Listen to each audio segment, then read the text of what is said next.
جو بیمار تھے ان کو شفا ہو گئی اور کتنے ہی بیماروں کو عافیت دے دی گئی، یعنی وہ اس مصیبت سے بچ گئے۔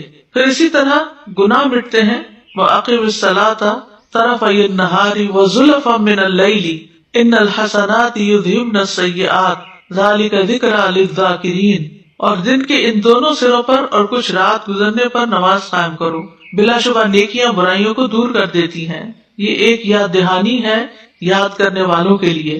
پھر اسی طرح گناہوں کا دھل جانا، گناہوں کا جھڑنا، اور پھر برائی اور بے حیائی سے حفاظت ملنا۔ قرآن مجید میں آتا ہے ان الصلاۃ تنہی عن الفحشاء والمنکر، کہ بے شک نماز بے حیائی اور برائی سے روکتی ہے۔ حدیث میں اس کو نور کہا گیا ہے، الصلاۃ نور، اس سے نفس کا تزکیہ ہوتا ہے، بندے کو حفاظت کا ایک مضبوط قلعہ مل جاتا ہے، دل اور اعضاء گناہ کرنے سے محفوظ ہو جاتے ہیں، اس سے اللہ کی قربت حاصل ہوتی ہے، برائیاں دور ہوتی ہیں، گناہوں سے روک دیا جاتا ہے، پھر غیر اخلاقی بیماریوں سے بچا جا سکتا ہے، بری صفات اس سے ختم ہوتی ہیں، فتنوں کا کفارہ ہوتا ہے، آخرت میں نمازوں پر ڈھیروں اجر ملے گا، اللہ تعالیٰ نماز پڑھنے والوں کا اجر ضائع نہیں کرے گا۔ والذین یمسکون بالکتاب واقاموا الصلاۃ انا لا نضیع اجر المصلحین، اور جو لوگ کتاب کو مضبوطی سے پکڑتے ہیں اور انہوں نے نماز قائم کی، یقیناً ہم اصلاح کرنے والوں کا اجر ضائع نہیں کیا کرتے۔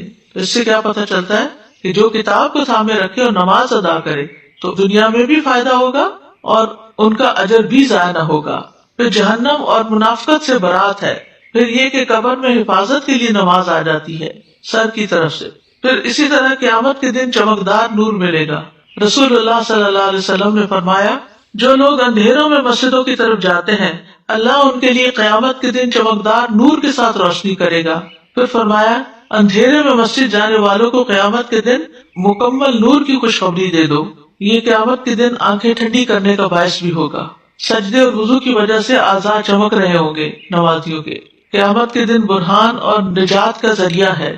نبی صلی اللہ علیہ وسلم کی ملاقات اور آپ کی صحبت چاہے قیامت کے دن تو کثرت سجود کا آپ نے حکم دیا۔ سجدے کے نشانات پر آگ حرام ہے، نمازی کو جنت میں داخل کرنا اللہ پر حق ہے، نماز جنت میں لے جانے کا باعث ہے، کثرت نماز جنت میں پہلے داخل کرانے کا باعث ہے۔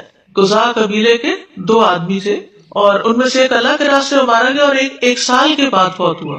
تو جو سال کے بعد فوت ہوا، طلحہ کہتے ہیں وہ مجھے خواب میں آیا کہ جنت کا دروازہ کھولا گیا اور بعد میں فوت ہونے والا شہید ہونے والے سے پہلے جنت میں داخل ہوا۔ اس پہ مجھے بڑا تعجب ہوا۔